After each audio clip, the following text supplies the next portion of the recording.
فؤاد کا ترجمہ عام طور پر لوگ دل سے کرتے، میں نہیں کرتا. یہ اصل میں یہ کمپیوٹر ہے. فائدہ نکالنا کسی چیز سے، انفر کرنا. فائدہ کسے کہتے ہیں؟ گوشت کو جب بھون دیا جاتا ہے، پانی وان نکل گیا، اسے فعید کہتے ہیں. اس کا خلاصہ نکل آتا ہے. تو یہ فائدہ دماغ نکالتا ہے. یہ سماعت اور بصارت ان پٹ کرتی ہے، ڈیٹا فراہم کرتی ہے. ڈیٹا جو ہے وہ اس میں لوڈ کرتی ہے، اور یہ مشین میں کمپیوٹر جو ہے اسے پروسیس کرتا ہے. ان السمع والبصر والفؤاد کل اولئک کان عنہ مسئولا. ہر شخص سے جواب دہی کی لی جائے گی. تم نے ان کو کیوں استعمال نہیں کیا؟ توہمات میں پڑے رہے. توہمات کی تاریکیوں سے نوع انسانی کو نکالنے والا اسلام، قرآن.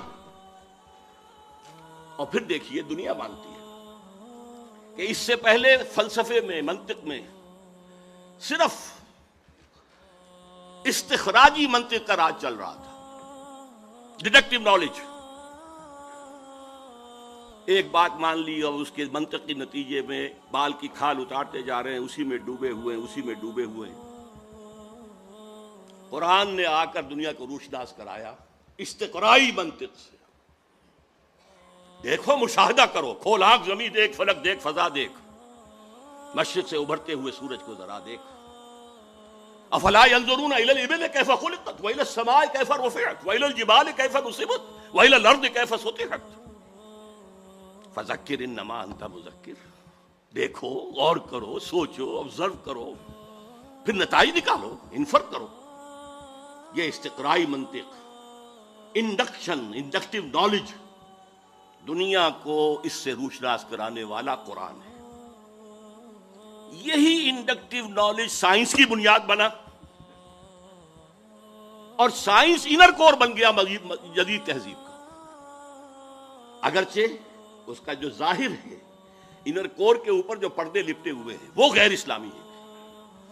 وہ کیسے وجود میں آئے اس کی بھی میں تاریخ آپ کو بتا دینا چاہتا ہوں. دیکھیے، یورپ میں یہودی انتہائی دبے ہوئے، پسے ہوئے، مستضعفین، قابل نفرت، شہروں سے باہر گھٹوس میں وہ رہتے تھے. انہیں اذیت پہنچاتے تھے عیسائی، اور صحیح بات تھی. عیسائی جسے اپنا خدا مانتے، خدا کا بیٹا مانتے، وہ کہتے وہ حرامزادہ تھا، باسٹرڈ، سن آف مین، ولد الزنا، جادوگر تھا، کافر تھا، مرتد تھا، واجب القتل تھا. اسی لیے ہم نے اسے سولی پر چڑھوایا. یہ دوسری بات ہے کہ اللہ نے کیا کیا اور کب انہیں اٹھایا. انتہائی پرسیکیوٹڈ کمیونٹی تھی، اور سب سے زیادہ شدید پرسیکیوشن اسپین میں تھی، جو بہت گہرا کیتھولک ملک ہے. یہی وجہ ہے کہ یہودیوں نے مسلمانوں کی مدد کی اسپین کو فتح کرنے میں، راستے بتائے. محمد طارق ابن زیاد کو. نتیجہ کیا نکلا کہ مسلمانوں نے انہیں سر پر بٹھایا، ان کی عزت کی، احترام کیا، تکریم کیا. ایک وقت میں وزیر اعظم جو ہے سلطنت ہسپانیہ کا یہودی تھا. یہ یہودی جو ہیں، انہوں نے وہاں بیٹھ کر یورپ کی پیٹھ میں چھڑے گھونپے، عیسائیوں سے بدلے لیے. اس لیے کہ جو لڑکے آتے تھے فرانس سے، جرمنی سے، اٹلی سے، یہ تینوں ملک قریب پڑتے ہیں، وہ پڑھنے کے لیے آتے تھے. کارڈووا کی یونیورسٹی، قرطبہ کی، گرناڈا، کرناٹا، تولیڈو، تلیتوا، یہاں سے پڑھ کر جاتے تھے. اور یہاں یہودی ان کے اندر کچھ اور زہر کے انجیکشن بھی لگاتے تھے، اسلام کی روشن خیالی پر اور اوپر روشن خیالی. اب یہ روشن خیالی کا لفظ میں انورٹڈ کاماز میں بول رہا ہوں. اسلام کے تصور حریت پر مزید ردا، اسلام کے نظریہ مساوات مرد و زن پر مزید ردا. یہ ردے یہودیوں نے اسپین میں بیٹھ کر، اور آپ کو معلوم ہوگا بن گوریون نے کہا ہے the golden era of our diaspora was Muslim Spain. اس نے یہ کہا، یہ ڈائسپورا سن 70 عیسوی سے شروع ہوا تھا. سن 70 عیسوی سے، جبکہ جو ٹائٹس رومی جنرل تھا اس نے گرایا ان کا سیکنڈ ٹیمپل، 1,33,000 یہودی ایک دن میں قتل کیے، اور پھر وہاں سے نکال دیا، بھاگ جاؤ یہاں سے. ڈائسپورا اب وہ دنیا میں منتشر ہو گئے. اس ڈائسپورا کا بن گوریون کہتا ہے the golden period of our